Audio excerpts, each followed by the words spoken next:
మనతో పాటు బీఆర్ఎస్ అగ్రనేత శ్రీనివాస్ గౌడ్ గారు ఉన్నారు ఇక్కడ, అండ్ వారు మాజీ మంత్రివర్యులు కూడా. అండ్ ఈ రోజు కార్యక్రమం మీకు ఎలా జరిగింది అనిపిస్తుంది? ఎస్పెషల్లీ అక్కడ చూస్తే దాదాపు 1000 మంది మధ్యలో తెలంగాణ ఆవిర్భావ దినోత్సవం ఎలా జరిగింది అనిపిస్తుంది? అండ్ స్పెషల్లీ కేటీఆర్ గారి స్పీచ్ ఎలా అనిపించింది? అంటే ఇక్కడ వాళ్ళకు ప్రెసిడెంట్ వాళ్ళు ఎదుర్కొనే పరిస్థితి ఇక్కడ ఎందుకు రావాల్సి వచ్చింది ఇంత దూరం? అక్కడ అన్ని వనరులు లేనందువల్ల. ఇప్పుడు మైక్రోసాఫ్ట్, గూగుల్, చాలా పెద్ద పెద్ద కంపెనీ, వరల్డ్లో richest biggest companies second capital Hyderabad వచ్చింది కనుక ఇక్కడేం భయపడకండి మీరు అనేటువంటి భరోసా ఇవ్వడం ఒకటి. అమెరికాలో ఉన్నటువంటి డల్లాస్ ఓన్లే కాదు, డల్లాస్ వాళ్ళు కాదు, మొత్తం టోటల్గా అట్లాంటా నుంచి వచ్చింది, న్యూయార్క్ నుంచి, చాలా చుట్టూ చాలా 4-5 అవర్స్ జర్నీ చేసే ప్రాంతాల నుంచి కూడా ఇక్కడ వచ్చి వాళ్ళు నిన్నటి నుంచి ఇక్కడ ఉండడం, ఆసక్తికరంగా వినడం, అంటే వాళ్ళకు ఒక భరోసా. గతంలో ఏంటంటే వాళ్ళ పేరెంట్స్ అంతా హైదరాబాద్లో విలేజెస్లో ఉండేవాళ్ళు, మధ్యతరగతి కుటుంబంలో.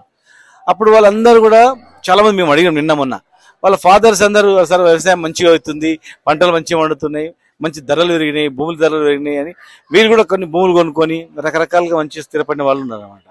ఒక తెలంగాణ వాళ్ళే కాదు, ఈవెన్ ఆంధ్ర పీపుల్ కూడా వచ్చారు. వాళ్ళు కూడా ఎంతో సంతోషంగా, హైదరాబాద్ మాకు భరోసా ఉండే సార్, ఇప్పుడేమో చాలా ఆందోళన ఉంది, మళ్ళీ ఈ 3 ఏళ్ళు ఎట్లయితుందేమో అనేటువంటి బాధలు ఉన్నాయి.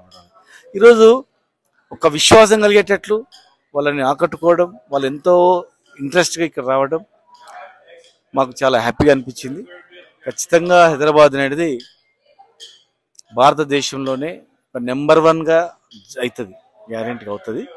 భవిష్యత్తులో దాన్ని మేము వాళ్ళకి చెప్పినాం, భవిష్యత్తులో మళ్ళీ మేము ఎట్లా ఇస్తాం, మీకు భరోసాగా ఇస్తాం, భయపడకండి, ధైర్యంగా ఉండండి. ఇక్కడ కూడా మీకు ఎక్కడైనా లీగల్ ప్రాబ్లమ్స్ వస్తే లీగల్ టీం పెడతాం, ఉద్యోగాలు తీయాలని చెప్పి ఇప్పుడు అమెరికాలో అంతా ఉద్యోగాలు తీసేయాలని చెప్పి స్టార్ట్ అయింది. వాళ్ళకు కూడా స్టూడెంట్స్ కూడా ఒక భరోసా ఇవ్వడం అనేది ఒక మంచి పరిణామం. అది కేటీఆర్ గారికి ఖచ్చితంగా భవిష్యత్తులో కేసీఆర్ గారు మళ్ళీ 3వసారి ముఖ్యమంత్రి అవుతారని చెప్పడం, ఇంత కన్ఫ్యూజన్ లేదు చేస్తుంటారు కదా ఎవరు ముఖ్యమంత్రి. ఖచ్చితంగా అందరు కోరుకున్నది కేసీఆర్ గారే ముఖ్యమంత్రి కావాలని. కేటీఆర్ గారు కానీ, హరీష్ రావు గారు కానీ, మేము అందరం కూడా 100% 100% ముఖ్యమంత్రిగా మళ్ళీ 3వసారి కేసీఆర్ గారు అవుతారు.